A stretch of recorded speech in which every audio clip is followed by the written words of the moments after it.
So very quickly, I mean like that, we realized that we were going to have to fit into the pattern that most, 99% of Filipino families have.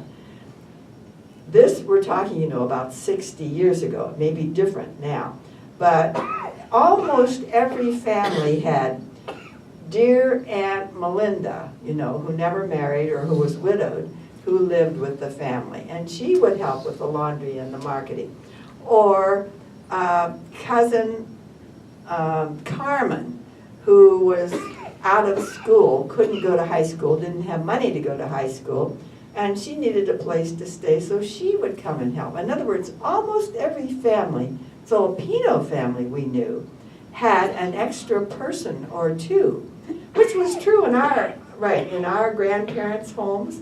There was almost always somebody widowed or unmarried or an adolescent without a job. So that meant that immediately we began to look for people to live with us and to help me with the diapers and the cooking and the marketing and so forth. At one point, we had 6 young people living with us, and we all ate together and had our morning devotions together and so forth. At that time, when we had the most, 4 of them were in high school, because even with the public high schools, there were fees involved, which their parents weren't able to pay. And so they were eager. We always had many young people coming and saying, couldn't I live with you and work with you and you pay my school fees? So we would get recommendations from the pastors, and we had these 4 young women who were just such a delight.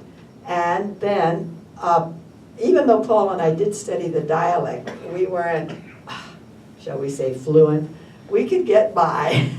But when he wanted to say something theological, he really appreciated having somebody that could translate his sermons into Cebuano, which was the dialect that we learned. And so he had a young man who turned out to be psychopathic, but he had been in the war and had been tortured, so I think we'd say he had PTSD, poor guy. Anyway, he lived with us, and then he found a young 16-year-old boy who was from one of the very remote areas who had never been to school, and would you believe, he was so eager that he was even willing to sit with these little first graders, or whatever they put him in class, so that he could learn to read and write. So we had 4 young women and 2 young men. We're still in touch 50 years later with 2 of these dear friends who, one became a teacher, had a wonderful career teaching, and her children are educated. I think she put all of them through college. The other became a council member, a community leader in her community. Those were rich friends that we have cherished all these years, and that was a part of my job too. That's an experience that many of us will not have. I need to move us forward pretty quickly. Something quick? That's great. One of the what they face, like in the church, we also face with them collecting our water from the rain. And they didn't have a water system, and not everyone had wells, and we collected that. And the dilemma was when we collected the water, and a neighbor and neighbors didn't collect any, and they were without water. What can you do? You're not going to give up your water to someone else, but how do you work it out to share some and work it out? And churches had that dilemma and tried to do some sharing of that water. This is one of the many problems that they had in the Philippines. Well, I'm going to skip over a few other times. I mean, it seems like when you came back to the Philippines, you were ever determined to get closer into Seattle. There was there was Lowell, there was Everett. You started a church in University Place and then Clover Park. But I want to move you a little further beyond that to your taking the pastorship at High Point in West Seattle, a huge turning point in your life, both of your lives. I dare say that that was a quite different circumstance than you had ever faced before. And could you talk a little bit about why you took that on and how that came about? I was looking for a pretty non-traditional type of parish, and that would be a parish where you would spend a lot of time in the community, helping people in the community. And High Point was where there were a lot of needs. And so I had a design in mind what that ministry would be like. And I was there with the help of particularly, I might say, one of our residents here, who promoted that. And this was the type of parish that, as it went out to, which was wise, over the nation actually, for a different kind of a church setup, a lot less given to the organization and committees and boards, and not giving that time, but looking out to the community and the ministry being in the community. And could you describe for this group what the High Point neighborhood was at that time? It's vastly different now. What was it then in the 1970s? Well, it was, of course, there's better housing there, but it was good enough housing, really, for people, and low income, eligible to come in at low income, and a lot of very, very good people. It was, I think that we treated it, and there were not only the Pruitts, but as a part of the community. By and large, it was thought of being segregated from there's High Point and they do their thing, and here's West Seattle, and they're not really a part of it. And I think maybe that over the years, I'm pretty sure that some of that has been ameliorated, and it is thought of West Seattle also. In the 40s, when World War II was escalating, there was a huge need for shipbuilders. And Seattle, as we all know, was a place where there were a lot of ships being made. So this housing project was built and populated by people who migrated to Seattle to build all the ships that were needed. And it was a very proud community. They would have community dinners and dances and games.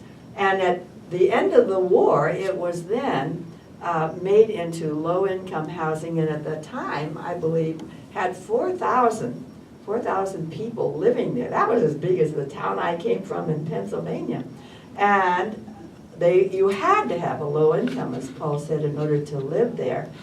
And the fact that the churches in the West Seattle community felt that there should be a ministry for people who didn't often have cars and who had special needs, made it possible for Jim Reynolds and some of the other pastors in that community to get together and say, let's have one pastorate that is interdenominational, will serve Catholics, Protestants, Jews, whatever. We didn't have Muslims, I don't think, in those days. And see if we can get a medical clinic, a dental clinic, a food bank, a clothing bank. The community center, the neighborhood house, was very, very instrumental in being a partner in all of this. And by that time, we had 4 children, and so it was very exciting for us to move in. Paul wanted to be within walking distance, so Elliot Cowden sold us a wonderful house that was just a few blocks away from the housing project. It was exciting, even though it was 1968, to feel that we were really on the growing edge of West Seattle. We had wonderful neighbors named Butter Bread. Their name really was Butterbrot, but they told me it meant butter bread. And they told us that 25 years earlier, the street we lived on was unpaved. It was still such a new part of Seattle. The house was built, I think, in about 1924 by a prize fighter. I think he was a lightweight fighter. But the people from whom we bought it had 4 or 5 children. One of the nice things that the neighbor told us was, "Oh, we're so glad that you have a house full of children again," because Mr. Sanford, from whom we bought the house, had been living there alone for a while. So that part, we had the most wonderful places to pick blackberries. You think they're still there? No, the developers have ruined it. I failed to say with the Reynolds that had a lot to do with Jim. He didn't just pick me out for this job, but we came to West Seattle because his help in that different type of church and serving that different type of church. And his wife was right there, Adele was right here. They're here in our house. Mindful of the time, I'm going to move us a little more quickly now because we're rounding third and heading home. And it seemed like it's only taken 5 minutes. We could go for another couple of hours. But I want to cover a couple of areas. First with you, Paul, talking about going from a pastor in in High Point and being such a part of the community to running for and serving in the state legislature for several terms. Talk to us about how that happened, that natural transition, and your concept of it being an extension of your ministry. Well, as I've said to several others, that I learned about politics in the church.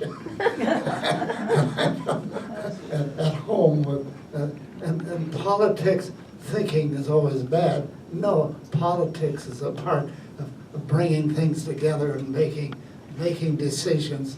And so a political career is not always accepted that way, and I think we shoot ourselves on the foot by categorizing all politicians as bad or politics as bad, and that's just not, it's a part of getting things done.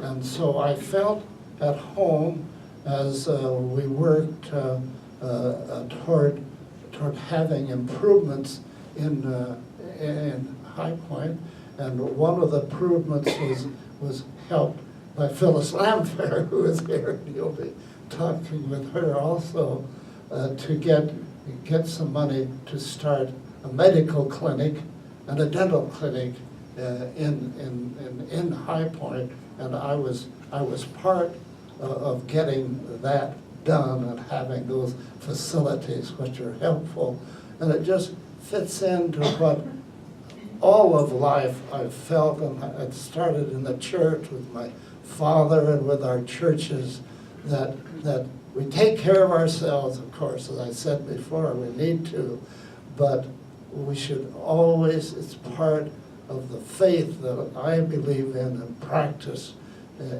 in church and outside of churches, to concentrate giving our time, of course, also money too, to those who have spatial needs, and there are plenty of those people around the world, but also in our nation and in our city too. And this was a hallmark of your legislative career, your 4 terms. worked toward those goals as I well. worked towards those goals, and my legislation that I sponsored and I signed on to and promoted, a lot of it was to take care of those in need. And I was also part of legislation such as getting the new Seattle Bridge, which came through, and I was able to promote with more than just the poor, but there were a lot of the poor that had that need. And some of the legislation that I got, Prime sponsored, did support and get help to them. Meanwhile, your kids had been growing up, and the school district was calling Mary Margaret. And this is the other topic I want to make sure we cover before we close. And I want to know why the schools for you. And then I'm going to ask you another question related to this. Well, I always thought, as I told you, that I would work in a Excuse me, hospital. let me make clear. She, after raising her kids, had a 20-year career as a school nurse in the Seattle Public Schools. It was it was wonderful. It was just wonderful. I always wanted to work in a hospital, but when I was 40, I developed a disc problem in my back. We all know what backs are. Bipeds have back problems. And so I realized that lifting was not going to be something possible. And all of a sudden, I thought of school nursing when our eldest daughter was ready for college and we needed more income. So I went for an interview with real anxiety because I hadn't done much nursing for the previous 15 or 20 years while these 4 children were being born and nurtured. And would you believe the director of Seattle School Nurses was a Yale graduate? Oh my goodness. So I think I was in the minute I put in an application. And I did, as Clay said, I did love working for the next 22 years. One of the happiest assignments was in our neighborhood school where Irma Cowden was the librarian. And so that's where she and I got to be good buddies and friends and have been ever since. It was, to me, a wonderful experience to work with the administrators and teachers and staff, other staff at schools. I am a loyal supporter of public schools, and I think our Seattle school system is outstanding. Of course, I haven't been in it since 1991, but I think we have no idea, unless you've been a teacher yourself, the contribution that these folks give to our children. Anyone who thinks school teachers sit at a desk and give directions has never been in a classroom. So it was a great privilege, and I loved being a school nurse. Now, Mary Margaret, I'm going to keep on you here. People don't really realize, in the same way that you talk about teachers, they don't realize what a school nurse does. Can you give us a little snapshot of what that is? Oh, it's not my just goodness, yes. putting bandages on arms. No, for many youngsters, the school nurse is the primary care health person. When you realize that there are many schools, especially in our Seattle public school system, where the proportion of youngsters who are eligible for free lunch and hence are living in homes with very modest incomes is even more than 50%. And unless they are so poor that they qualify for Medicaid, or so wealthy that their parents know the doctors by their first names, the middle group of majority students often have a hard time getting the health care they need. So it's really important when youngsters come in as kindergartners or as new students from elsewhere to know whether they can see the blackboard and hear the teacher and whether they have mobility. dexterity, and that's what school nurses are supposed to do. So we spend an awful lot of time doing assessments, which are really important for learning. We spend an awful lot of time on paperwork because the state requires all children have immunizations for measles, mumps, rubella, pertussis, tetanus, diphtheria, and now they've added other things since I've been gone. Hepatitis, and what else? Can somebody else fill me in here? Oh, there's my doctor. What else is it that children are required to have? Anyway, it's the school nurse's responsibility to be sure that every child in the school has the immunization or has a valid reason that they can't have one.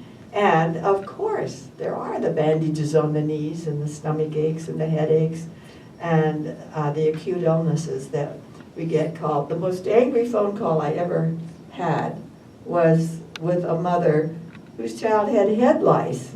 And I think she felt I was responsible for that. How can you do this to me? I can't take off time and... One more question, Mary Margaret. You also were responsible for some sexual education in the schools, and I'd like you to tell us the story that really was emblazoned on your brain that you were a part of. There was a 6th grade. I love the Human Maturation series. I did classroom teaching at all levels, K through 12, and that was fun for me too. And so in the elementary schools where they had 5th and 6th graders, there was a unit on human maturation. And trust me, it was purely biological. We didn't have any how to have sex classes, but some parents were afraid we would. And so occasionally we would have parental nights when they could come and see the material that was going to be presented.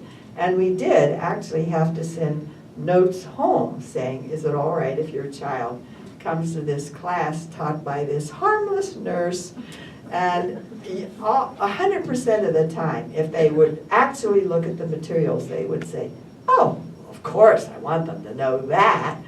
And so I had a favorite slide set. Do you remember slides? You're that old, aren't you? Now they're passé. But I had a favorite slide set. And in this favorite slide set, it started out like this. Your mother and father had many friends. Your mother had boyfriends, your father had girlfriends. And out of all these friends, they chose each other. They decided they loved each other the most. And they married. And then your mother's egg cell combined with your father's sperm cell, and you were conceived. And first you were a tiny set of cells, and of course there are all these slides with microscopic stuff. And then you became a very tiny baby, and for 9 months you grew in your mother's uterus, and then you were born, and the cycle of life began again. Well, I thought this was wonderful. And I showed it at every school, and I'd usually have 4 or 5 elementary schools a year. So I was showing this to one 6th grade class in one of my schools where there were practically 100% children of poverty. And there was an African-American teacher, young man, probably in his 20s, who was the teacher of that school. And as I finished the slide set, beaming on these dear children, he said, now before you ask Mrs. Pruitt any questions, I want to ask you a question. How many of you children in this room are living with the mother whose egg cell and the father whose sperm cell united to help you begin growth?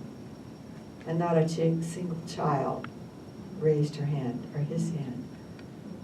And with real shame, I realized what I had done.